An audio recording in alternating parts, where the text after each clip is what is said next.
June 30th, 2011, a reporter from WGXA in Macomb, Georgia went live Hey, from let an me know what you guys apartment want to see, complex man. to cover a Comment down tragic below. incident that Comment happened down here just a whatever. day earlier. I'll watch In the anything, morning of listen June to anything. Let me 29, know, a man. 27-year-old woman named Lauren Giddings would mysteriously go missing, leaving both investigators and residents desperate for answers. WGXA intended to use the broadcast to go door to door throughout the apartment complex, speaking with neighbors and trying to piece together what might have happened to Lauren, not knowing that they were about to solve the mystery of Lauren's disappearance on live TV. The reporter began by interviewing 25-year-old Stephen Mark McDaniel, a neighbor who had lived near Lauren for the past 3 years. At first, nothing about the interview seemed unusual. Stephen described Lauren as nice as can be and very personable. He even suggested that she may have been abducted while out running. Yeah, Lauren was my neighbor. We're just trying to find out where she is at this point. I mean, the only thing we can think is that maybe she went out running and someone snatched her. However, Stephen's demeanor suddenly changed after the reporter received a live update in the middle of the interview that human remains had just been discovered near the apartment complex. Oh shit. I think that's where they had recovered the body or whatever they recovered from there. Had you heard it? Had you seen anything there? Oh, wait. Had you seen anything there? I Are you okay, sir? think I need to sit down. Okay. Bro's about to faint or what? Stephen's strange and seemingly dishonest reaction was immediately noticed by both the reporters and viewers watching live, quickly drawing Wait, the attention he of did it, huh? investigators. Authorities brought him in for questioning later that He same fucking day. did leading it, to bro. a That's why he 12-hour was shook. I thought he was like interrogation. gonna like When police have a heart eventually attack or executed something a search because warrant on you know his his neighbor apartment, died. they uncovered disturbing video And they footage found remains. Stephen had secretly recorded of Lauren from outside her apartment Oh, window you're a on the very day weirdo. she was murdered. However, what initially seemed like the actions of a stalker who suddenly snaps turned out to have a far darker backstory. You see, Stephen and Lauren had attended Mercer Law School together and also worked at the same place. Oh. The two had known each other That's for why he years, likes her. but over time, Obsession? McDaniel had quietly become obsessed Maybe? with Lauren. He had repeatedly asked her out, That's only to crazy. be rejected every single time, and quietly allowed that resentment My to boy grow is into chopped, something that's why. He disturbing. needs to Investigators later discovered that that he'd been fucking- secretly filming outside Lauren's bedroom window at I don't know what night, you and had even wanna call broken that into shit. her apartment on at least one previous occasion while she was away. That's Lauren had crazy. reportedly told her friends that Stephen made her uncomfortable, though she still tried to remain polite to him because that was simply the kind of person she was. Unfortunately, that wouldn't be enough to stop what was about to happen.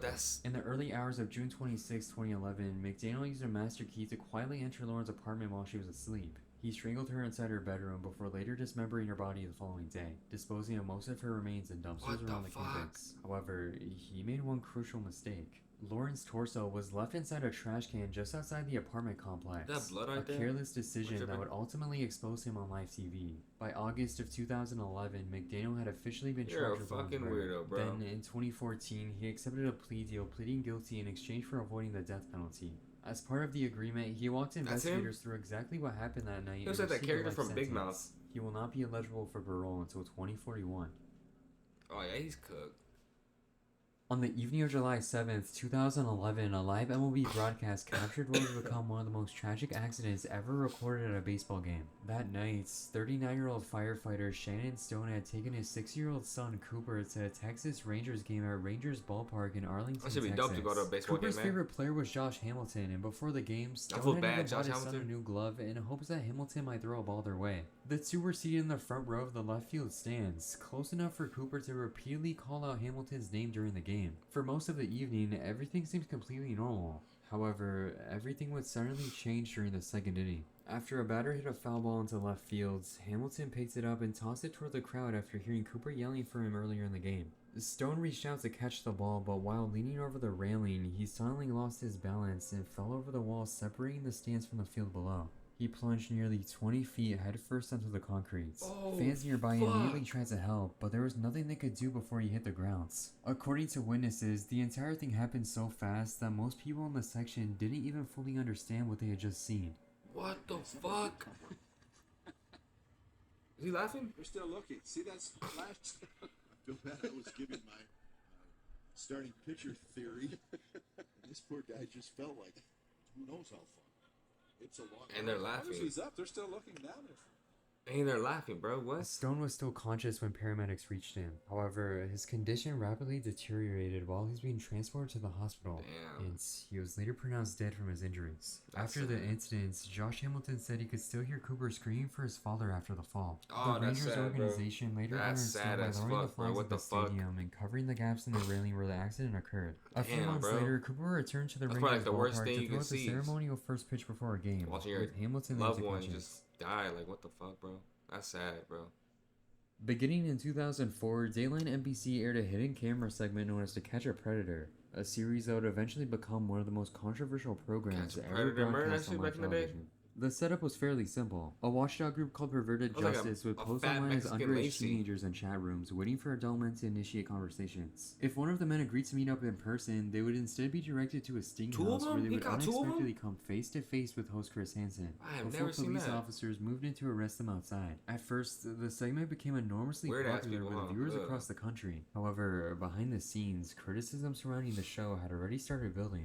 By 2006, many legal experts and journalists were accusing Dayline NBC of crossing the line between reporting the news and actively manufacturing it for entertainment and ratings. In fact, Nah, one Dayline arrest those producer told a pedophiles, reporter bro. that same year, almost casually, that You one gotta of these arrest guys those is going to guys. go home and shoot himself in the head. At the time, almost nobody treated the comment like a serious warning.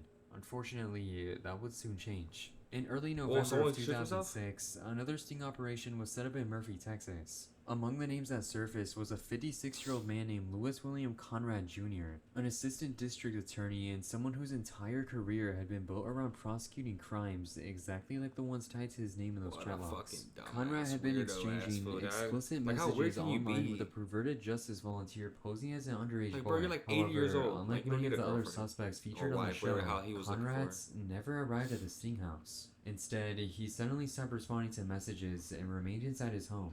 And that's where the situation took a disturbing turn. With the To Catch a Predator It's always the weird crew people working already with the law scheduled to doing fly weird back shit. to New York the following day and Scary, still yeah. having no footage of Conrad for the broadcasts, Chris Hansen pushed local police to speed up both arrest and search warrants. The new plan was to travel directly to Conrad's home in Torreal, Texas, and confront him there instead. Oh, And they by pulled up? 8:30 a.m. on November Oh, 5th, shit, let me see 2006, the this. Dayline crew had arrived at Conrad's neighborhood alongside police officers while cameras rolled outside the home. When officers eventually entered the house, they found Conrad standing in the hallway holding a handgun. His final words were some variation of, "I'm not going to hurt anyone." Moments later, he took his own life, while Dayline cameras continued Coward. recording outside. Investigators later recovered disturbing video evidence from Conrad's devices. Had the case gone to trial, the charges against him Probably had likely would have been fucking- extremely serious. Yeah, I don't even want to say it. However, the incident immediately sparked major backlash against both NBC and the show itself.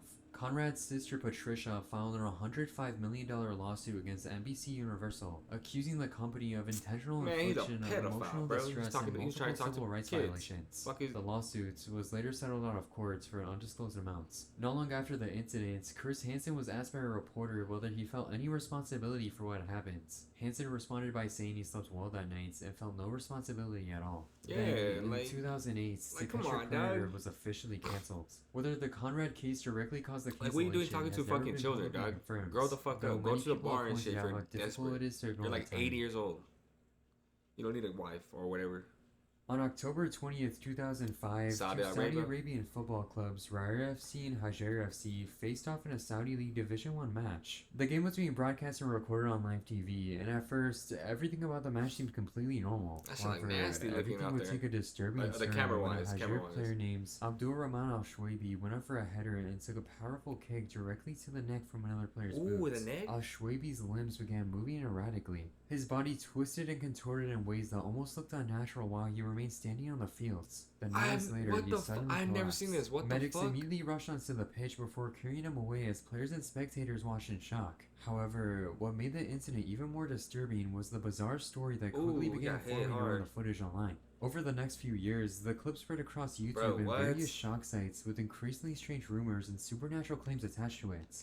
The footage started appearing under titles such as Saudi Arabian soccer player Angel killed of by Death. Angel of Death and Angel of Death taking football player's life. Many people Damn. became convinced that the video showed something supernatural entering Al Shwaibi's body Damn, before that's taking sad. control of him on the fields. However, from what I was able to find, nearly all of those claims turned out to be completely false. Oh, The shit. impact had triggered a severe tonic-clonic seizure, a neurological shit. event capable of causing violent and completely uncontrollable body movements. While the footage looked terrifying to many viewers online, Yeah, that's scary. Abdul What the Rahman Al fuck? Shwaibi ultimately survived the incident, Okay. made a full recovery, and eventually returned to Good play shit. for Hajar FC, What even the scoring fuck, 2 though? That's goals in the scary. later match. However, what still remains genuinely strange about this case isn't necessarily the footage itself. It's what happens to the original broadcast afterward. To this day, the complete full-length recording of the match has never resurfaced online. I have never ever seen that. Let me know if you guys ever seen that before or heard On of the that. morning of May 6, 2002, a local news crew in Ecatepec, just outside Mexico City, was covering a children's flag ceremony being held outside a school on Carnation Street. Nearly 100 children between the ages of 3 and 5 had gathered for the event, which was being broadcast live on television that morning. The children attended a school called don't Jardín de tell me they Niños get lit Gabriela up or some Mistral, shit. which didn't have a courtyard. Because of this, teachers would regularly bring students outside onto the street every Monday morning for their weekly flag ceremony. For most of the morning, Oh, the hell no, ceremony what? seemed completely routine, with children waving flags while others played drums in the streets. Unfortunately, things would take a disturbing turn when a man living on the same block, who had been growing increasingly Ah, angry this supposed to about be a the weirdo or ceremonies for what? months, suddenly arrived at the scene. A 56-year-old mechanic named Jose Luis owned a workshop further down the street. Come on, man. And the ceremony often blocked the road he used to reach it.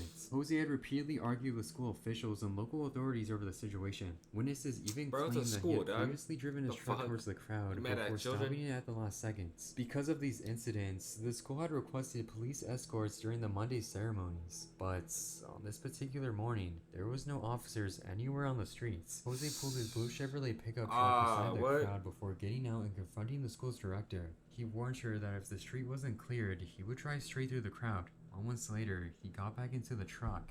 He reversed, and then he accelerated directly into the group gathered in the streets. The attack lasted only seconds. That 3-year-old sucks. Rodrigo Reyes Rios and 4-year-old Adriana Martinez were both killed, while more than Damn, 20 other bro. people, including teachers and children, were injured. Jose attempted to flee the scene shortly afterward, but Fucking parents and weirdo ass bystanders fool. How you managed to mad at the stop world him and before shit, handing him over and to you the wanna do police. that shit? What made the case even more That's disturbing coward was shit, the bro. fact he never That's some denied coward what he ass had done. shit. In later interviews, Jose claimed he had simply snapped after becoming mad with the street constantly being blocked, and when asked about the school's director specifically, he chillingly stated that he wished he had killed her as well. Then on November 27, Man, leave his ass in there. 2003, Jose Luis was sentenced to 146 years in Whoop his prison for ass. aggravated homicide and multiple injury charges. Unfortunately, under the criminal laws in the state of Mexico at the time, the maximum sentence he could actually serve was 50 years.